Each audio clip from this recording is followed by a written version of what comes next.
Continuamos con el punto número 10, dedicado a las empresas multinacionales.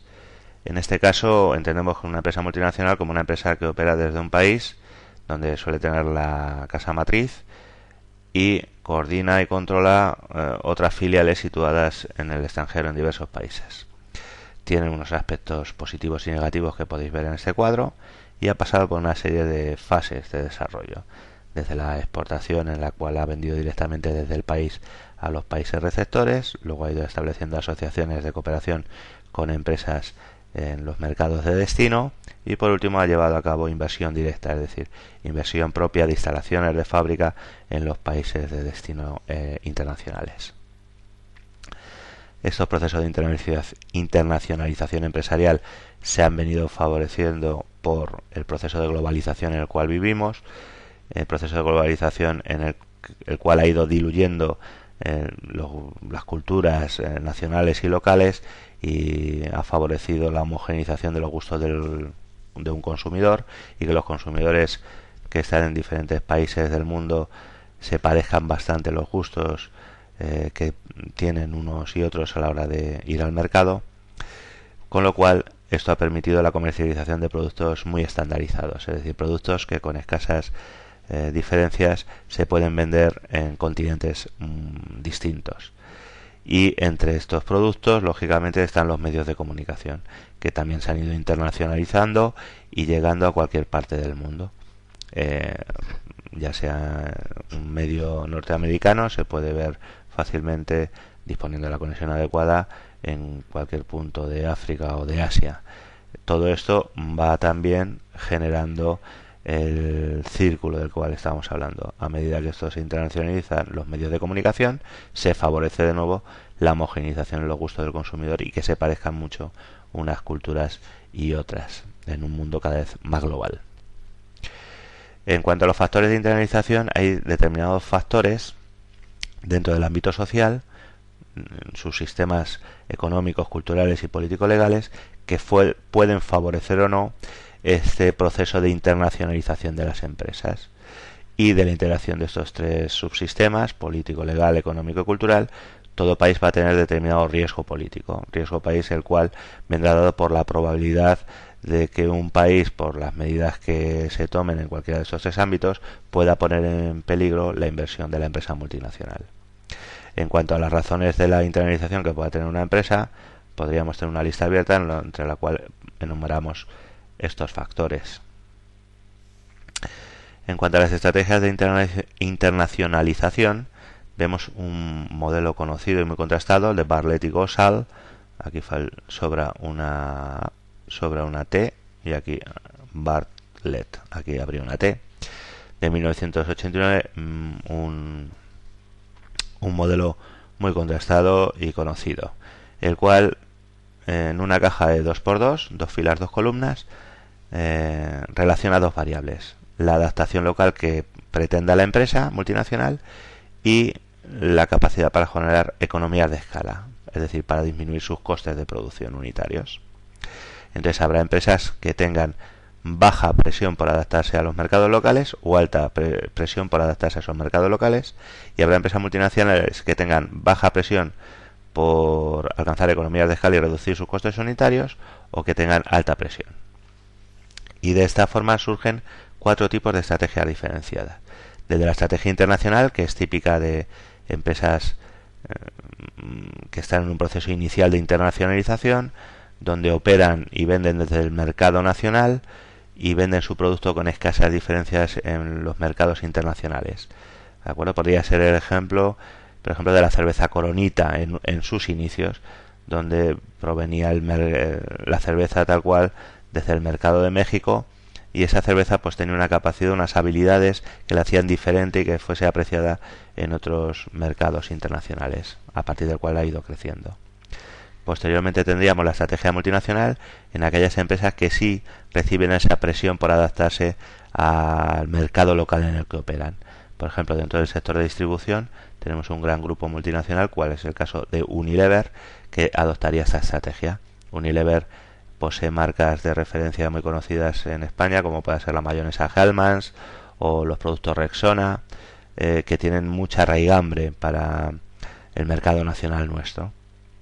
Todo lo contrario de la estrategia global, en el cual este tipo de grupos hacen mucho caso a la presión por disminuir sus costes constantemente y alcanzar economías de escala y costes unitarios cada vez menores.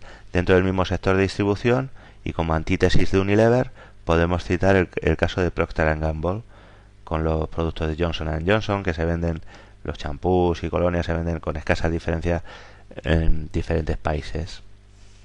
Y como interacción de estrategia multinacional y estrategia global surge la estrategia transnacional, la cual se preocupa tanto por reducir costes como por adaptarse a los mercados locales. Esta estrategia transnacional, que es combinación de estas dos, se denomina también estrategia glocal, que surge del unir la estrategia global con la adaptación local, de ahí el término glocal. Entonces, estas estrategias transnacionales o glocales son típicas, por ejemplo, de productos televisivos, como puede ser el Big Brother, el Gran Hermano, o el Tú sí que vales, productos televisivos que se venden en países muy diferentes, con lo cual se alcanzan ventajas en costes importantes, alcanzando audiencias muy importantes, pero muy adaptados también a los gustos en cuanto a presentadores y demás de los mercados locales en los que operan. Vemos ahora el crecimiento de la empresa, el punto destinado al crecimiento de la empresa.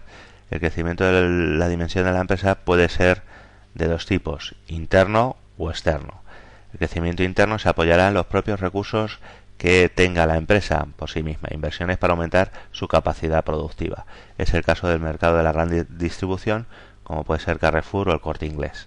En contraposición al crecimiento interno tendríamos el crecimiento externo, el cual se apoya en acuerdos de colaboración y cooperación con otras empresas, como puede ser la fusión, la absorción, la integración y estas modalidades que citamos aquí, más diferenciada de la anterior, fusión, integración, que la típica, o absorción.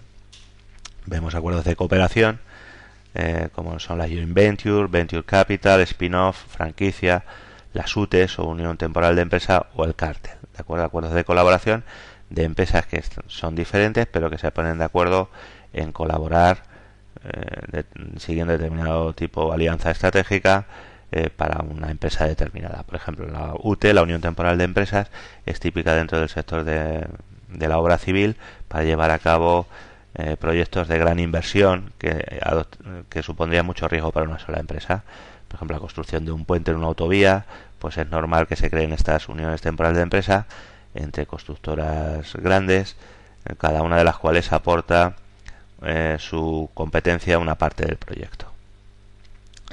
Igualmente, en los procesos de crecimiento pueden seguir dos direcciones, pueden ser verticales u horizontales.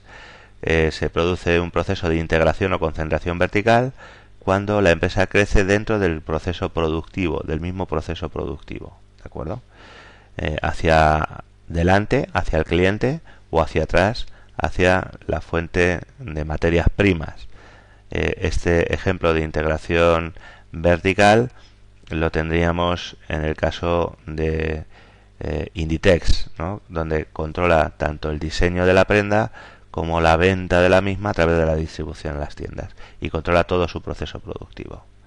En cambio, procesos de integración horizontal, lo que hace la empresa es unirse, fusionarse, absorber, integrarse con otras empresas del sector en el que opera, no del proceso productivo, ¿de acuerdo?, sino del sector en el que opera, ¿de acuerdo? Entonces, estos procesos de integración horizontal se dan o se han dado y se van a dar en el futuro cercano probablemente dentro del sector financiero.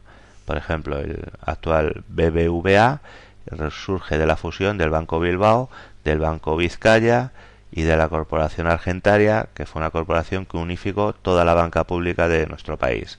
Pues dentro de Argentaria estaba el Banco Exterior, el Banco de Crédito Agrícola, la Caja Postal, es decir, surge como unión de un montón de empresas del mismo sector. En cuanto a las estrategias de expansión geográfica y de forma rápida, vemos aquí en un cuadro cómo se dibujan y se ilustran las principales de ellas. Por ejemplo, una estrategia de zonas estratégicas, también típica del sector de la gran distribución, donde las empresas se van posicionando en plazas o en ciudades donde ya tienen determinada presencia y prefieren copar estas plazas, intentando evitar que otras empresas de la competencia se instalen en ellas. Como digo, en el caso de la gran distribución, pues se puede ver una gran presencia, por ejemplo, de Carrefour en Sevilla o de Alcampo en Madrid, con mayor presencia que el resto comparativamente que el resto de grupos de distribución. En cuanto a equilibrados, a la estrategia equilibrada, lo que haría la empresa es mantener instalaciones de forma parecida a lo largo de todo el mercado, que sería parecido al caso de Gotas de Agua, pero aquí los establecimientos serían mínimo, ¿de acuerdo? Y estarían muy repartidos como gotas de agua a lo largo de todo el mercado. Por último estaría la estrategia de crecimiento geográfico de mancha de aceite, en el cual la empresa va creciendo a lo largo de su núcleo originario, como si fuera una mancha de aceite, ¿de acuerdo? Que fuese cada vez mayor, hasta que copase el mercado. Por último vemos el modelo de diamante de Porter, un modelo importante de Michael Porter, basado en la teoría de la ventaja competitiva de David Ricardo, de inicio del siglo XIX. En este caso, siglo y medio después, o más de siglo y medio después, Porter nos plantea un modelo basado no en la ventaja competitiva, no en la ventaja comparativa, sino en la ventaja competitiva.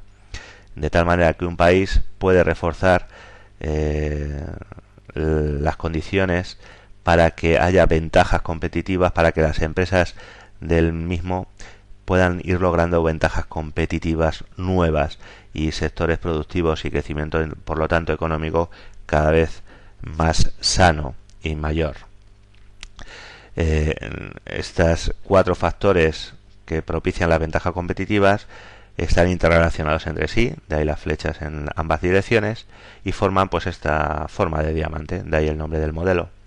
Entre los 4 factores están las condiciones de factores, es decir, un país debe tener no solo una cantidad de factores adecuada, sino una calidad de los mismos en cuanto a disposición de los mismos, cualificación, que favorezca el nacimiento de las ventajas competitivas por parte de las empresas.